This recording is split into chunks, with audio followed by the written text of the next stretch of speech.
காலிஃப்ளவரை முட்டை பொரியல் செய்ய ஒரு குழிக்கரண்டி எண்ணெய், அரை ஸ்பூன் கடுகு, காஞ்ச மிளகா, கருவேப்பில்லை, 2 மீடியம் சைஸ் வெங்காயம் போட்டு வதங்கின பிறகு 1 ஸ்பூன் இஞ்சி பூண்டு போட்டு வதங்கின பிறகு 1 மீடியம் சைஸ் தக்காளி வச்சுருக்கேன்.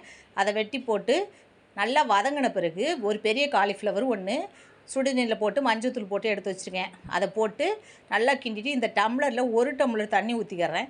தண்ணி நிறையா போட்டால் ரொம்ப வெந்துடும், ஜல்லுன்னு ஆகி போயிடும். இதை நல்லா கிண்டி விட்டு ஒரு 3 நிமிஷம் மூடி போட்டு எடுக்கணும்.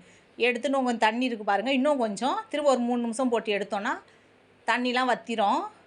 பாருங்க, இன்னும் லைட்டாக தண்ணி இருக்குது. இந்த தண்ணி வற்றின பிறகு 1 ஸ்பூன் வெறும் மிளகாத்தூள் போட்டு நல்லா கிண்டி மூடி போட்டு பச்சை வாசனை போன பிறகு நான் வந்து 6 முட்டை வச்சுருக்கேன். முட்டை வந்து அதிகமாகவும் போடலாம், கம்மியாகவும் போடலாம், நல்லா தான் இருக்கும். அந்த முட்டையை வந்து நல்லா இந்த மாதிரி நடுவில் கிண்டி விட்டு இந்த கொஞ்சம் வெள்ளை கலராக பாதி வெந்த பிறகு காலிஃப்ளவரோடு சேர்த்து நல்லா கிண்டிக்கிறலாம்.